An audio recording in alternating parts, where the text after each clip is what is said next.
कांग्रेस क्या कर रही थी 18 साल में? भाजपा सरकार ने हमारी कोई सुनवाई नहीं की। मुझे आप ये बताइए, आप एडवोकेट हैं?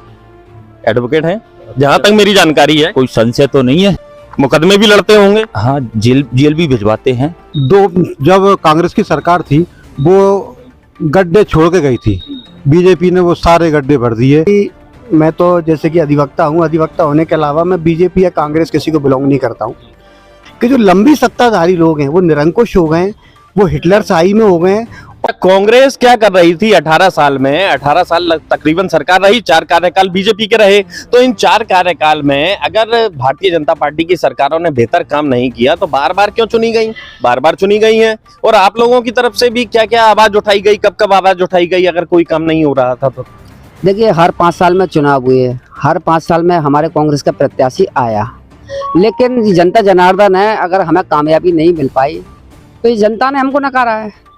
और हम समय समय पे हर बार हम अपनी अपनी आवाज़ उठाते आए हैं, इसके बावजूद भी भाजपा सरकार ने हमारी कोई सुनवाई नहीं की, ना ही कोई काम किया। आप भी कांग्रेस से जुड़े हुए हैं, तो आप मुझे ये बताइए कि क्या कमियां रहीं कांग्रेस पार्टी की जो जनता को ये महसूस ही नहीं करा पाई कांग्रेस पार्टी कि अब सरकार बदल देनी चाहिए और काम नहीं हो रहे, लोग परेशान हैं? क्या कमी रही? अब की बात बदले ही, आपको विश्वास है बदल जाएगी? विश्वास है बदले।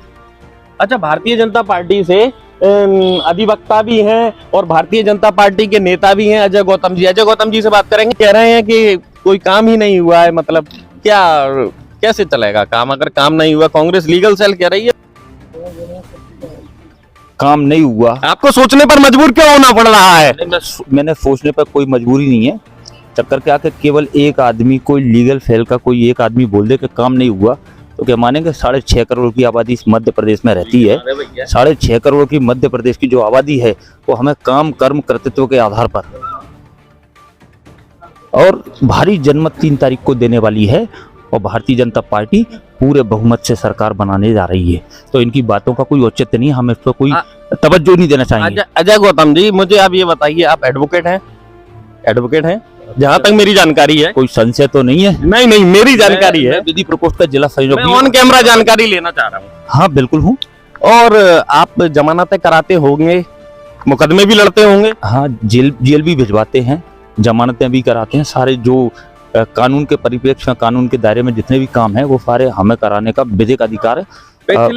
पिछले 1 साल में आपने कितनी जमानतें कराई होंगी? जी आंकड़ा आपको देना कोई आवश्यक नहीं है। आप सरकार की नीतियों की बात करें, ये पॉलिटिकल डिबेट है।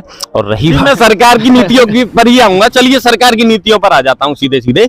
जब आप जमानत कराते हैं तब कोर्ट में आप ये दलील रखते होंगे या रखते हैं कि पुलिस ने उक्त आरोपी को गलत गिरफ्तार किया। करिए मैं तो इस दौर में किया ना? आप बिल्कुल करते हैं। तो इस समय पर जब आप वहां पर ये दलील देते हैं तो आपको ये भी कहीं ना कहीं मानना पड़ेगा कि गिरफ्तारी कई बार गलत भी हो रही है पुलिस के द्वारा, क्योंकि कांग्रेस की तरफ से ऐसे आरोप बार बार लगाए जाते हैं कि गलत गिरफ्तारियां हो रही हैं। पुलिस ईमानदार कई बार निर्दोष लोगों को गिरफ्तार कर लेती है। हाँ बिल्कुल कर लेती है, इसमें कोई कांग्रेस के आरोप सही माने? नहीं, कांग्रेस के आरोप क्या, कौन सी सरकार के समय कई सारी चीजें होती हैं और निर्दोषिता का जो सिद्धांत है, मतलब हर सरकार में सब कुछ होता है? नहीं, सब कुछ वाली बात नहीं है। कानून का जो नियम है, कानून का स्थापित जो नियम है, निर्दोषिता का सिद्धांत, जज तथ्यों सबूतों के आधार पर किसी को दोषी करार देगा और हमको अपना पक्ष समर्थन करने के लिए नियुक्त किया जाता है। ये तो हुई कानून की बात। आप राजनीति की बात करिए, सरकार की बात करिए। मैं राजनीति की बात करने आऊंगा, आपके पास दोबारा आऊंगा मैं राजनीति की बात करने, लेकिन हम बीजेपी लीगल सेल की तरफ बढ़ रहे हैं और बीजेपी लीगल सेल से जुड़े जो लोग हैं उनसे ये जानेंगे कि क्या हालात है इस समय चुनाव में और किन किन मुद्दों को तूल दिया जा रहा है, मुद्दों को तूल देने से कुछ होगा या नहीं होगा, क्या कहना चाहेंगे? देखो, बीजेपी ऐसी पार्टी है जिसने गरीब को, अमीर को सब कुछ दिया है, सिस्टम दिया है। जब कांग्रेस की सरकार थी वो गड्ढे छोड़ के गई थी, बीजेपी ने वो सारे गड्ढे भर दिए और यहाँ तक कि जन्म से लेकर मृत्यु तक की सारी सुविधाएं और अपने फंड से गरीबों तक मुहैया कराई और पहुँचाई है। तो क्या समस्याएं हैं इस समय शहर में और क्यों उनका निदान नहीं हो पाया?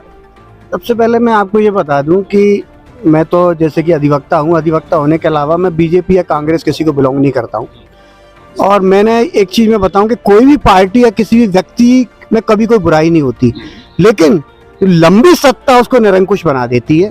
और ये परिस्थिति वर्तमान परिवेश में पैदा हो गई कि जो लंबी सत्ताधारी लोग हैं वो निरंकुश हो गए हैं, वो हिटलरशाही में हो गए हैं, और उनमें फिर उनके कार्य प्रणाली में भ्रष्टाचार पनप गया। तो वर्तमान परिवेश में फिर क्या हुआ कि लोगों की जो परेशानियां हैं उस परेशानियों को उन्होंने नजरअंदाज करना शुरू कर दिया। तो जो हमारी जनता है वो पिसके रह गई। तो जो आम जनता की जो जरूरतें हैं, क्योंकि ये विधानसभा का चुनाव है, मैं सिर्फ शिवपुरी जिले की अगर समस्याओं की बात करूं तो मेरा शिवपुरी जिला वर्तमान परिवेश में पानी के बहुत गंभीर संकट से परेशान है, सड़क की परेशानियों से भी परेशान है, लाइट की भी समस्याएं हमारे रहती है। लाइट की दो तरह की समस्याएं रहती हैं, एक तो व्यक्ति क्या प्रकाश चाहता है, और प्रकाश होने के अलावा वो चाहता है कि जो समुचित रूप से मेरे घर पे बिल्स वगैरह आ रहे हैं उनमें एक पारदर्शिता हो।